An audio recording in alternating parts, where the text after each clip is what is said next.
Hi, this is Greg from Asus, and in this video we're going to take a quick look at the VivoBook K570. The first thing you'll notice about the K570 is the striking design. It's a departure from our other VivoBook models, and it's finished in Reaper Black with lightning blue accents. This aggressive design gives you a subtle hint at the powerful components hidden inside. Now, powering the K570 is an 8th generation quad-core Intel Core i7 processor, up to an NVIDIA GeForce GTX 1050 with 4 GB of graphics memory, and up to 16 GB of DDR4 memory. There's also a 256 GB SSD in addition to a 1 TB hard drive.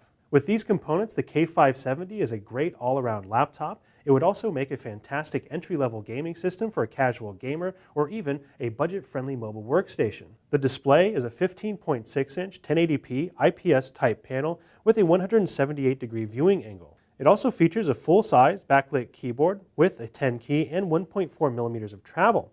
We've also included a fingerprint reader into the touchpad so you can unlock the PC with the Windows Hello feature. Even with the discrete graphics and a full-size keyboard, it's still extremely portable at just 0.86 inches thick and weighing in at 4.2 pounds. It also features a comprehensive connectivity with a micro SD card reader, USB 3.1 Gen 1 over Type-C connection, HDMI, USB 3.1 Gen 1, and an RJ45 LAN port. On the other side, there are 2 additional USB 2.0 ports and a headset jack. If you have any additional questions about the VivoBook K570 or any of our other laptops, please reach out to us on our Facebook page at facebook.com/asus.n.america. Thanks for watching, and we'll see you next time.